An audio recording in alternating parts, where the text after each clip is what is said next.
Proses pembelajaran daring kelas 4 SD swasta HKBP Batu 4 Wali kelas Evi Juliana Mani. 5, 4, 3, 2, 1, 0.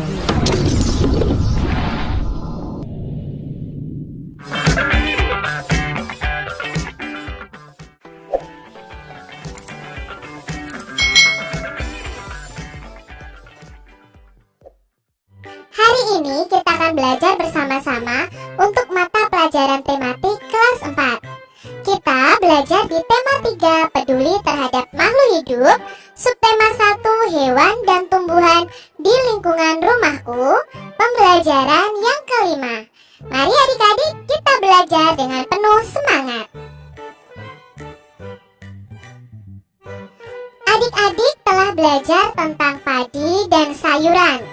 Apakah adik-adik tahu bahwa jenis tanaman itu berbeda-beda dan mempunyai tempat yang berbeda pula untuk tumbuh? Mari kita cari tahu bersama-sama. Padi umumnya tumbuh di daerah yang berhawa panas, banyak mengandung uap air dan curah hujan yang cukup. Sinar matahari dan suhu sangat mempengaruhi tanaman padi.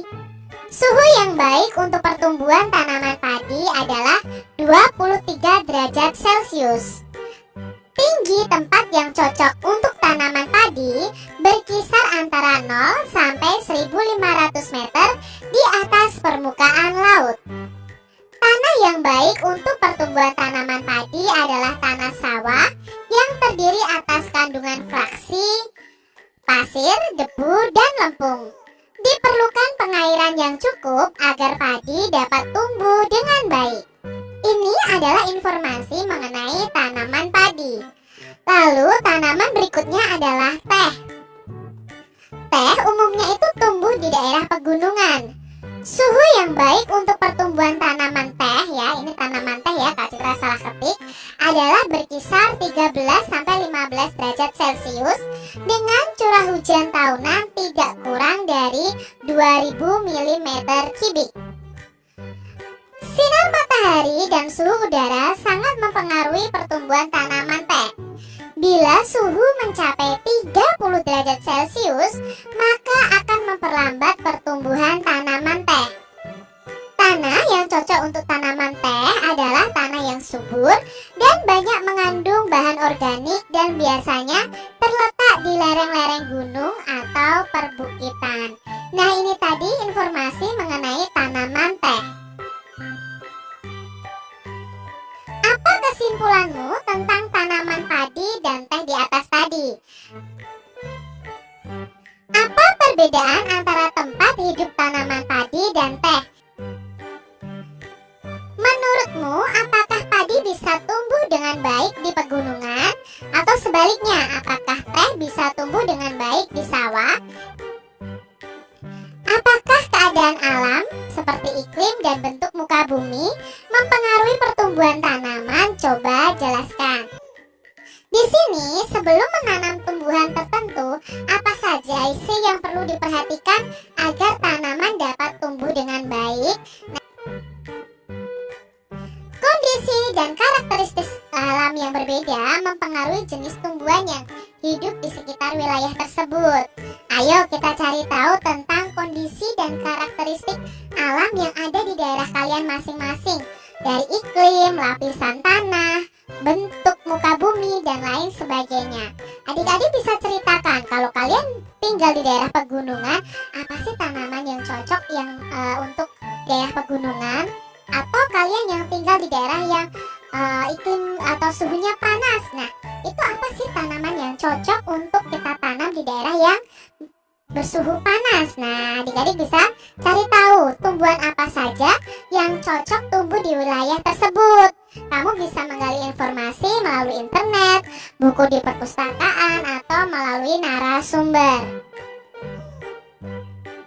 Hasil suatu jenis tanaman itu bergantung pada interaksi antara faktor genetis dan faktor lingkungan, seperti jenis tanah, topografi, pengelolaan, pola iklim, dan teknologi.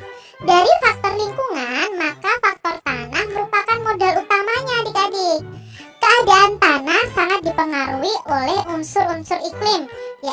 hujan, suhu, dan kelembapan. Nah, pertama kita akan belajar tentang suhu udara dan tanah itu mempengaruhi proses pertumbuhan tanaman. Tanaman tropis itu, misalnya coklat, itu memerlukan suhu tinggi sepanjang tahun. Batas atas suhu yang mematikan aktivitas sel-sel tanaman itu berkisar antara 120 sampai 140 derajat Fahrenheit. Tetapi nilai ini beragam sesuai dengan jenis tanaman dan tingkat pertumbuhannya. Jadi kita untuk menanam harus mengetahui suhu udara dan tanahnya bagaimana yang pas untuk tanaman tersebut. Lalu yang kedua yang kita perhatikan adalah air. Air adalah faktor yang lebih penting dalam produksi tanaman pangan dibandingkan dengan faktor lingkungan lainnya.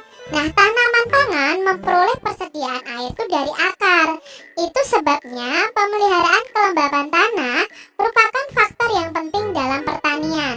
Jumlah air yang berlebih dalam tanah akan mengubah berbagai proses kimia dan biologis yang membatasi jumlah oksigen dan meningkatkan pembentukan senyawa yang berbahaya bagi akar tanaman.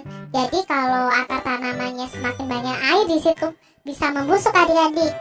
Curah hujan yang lebat dapat juga mengganggu pembungaan atau penyerbukan pada tanaman.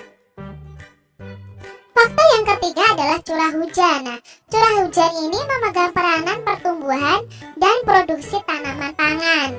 Hal ini disebabkan air sebagai pengangkut unsur hara dari tanah ke akar dan dilanjutkan ke bagian-bagian lainnya. Jadi ada tanaman yang memerlukan curah hujan yang tinggi, ada juga tanaman yang memerlukan curah hujannya itu tidak terlalu intensitasnya, tidak terlalu tinggi adik-adik. Tumbuhan di sekitar kita memberi banyak manfaat bagi manusia.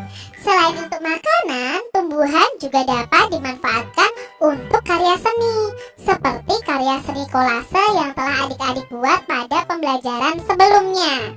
Nah, untuk pembelajaran kolase, kalian bisa lihat video pembelajaran Kak Citra yang sebelumnya ya.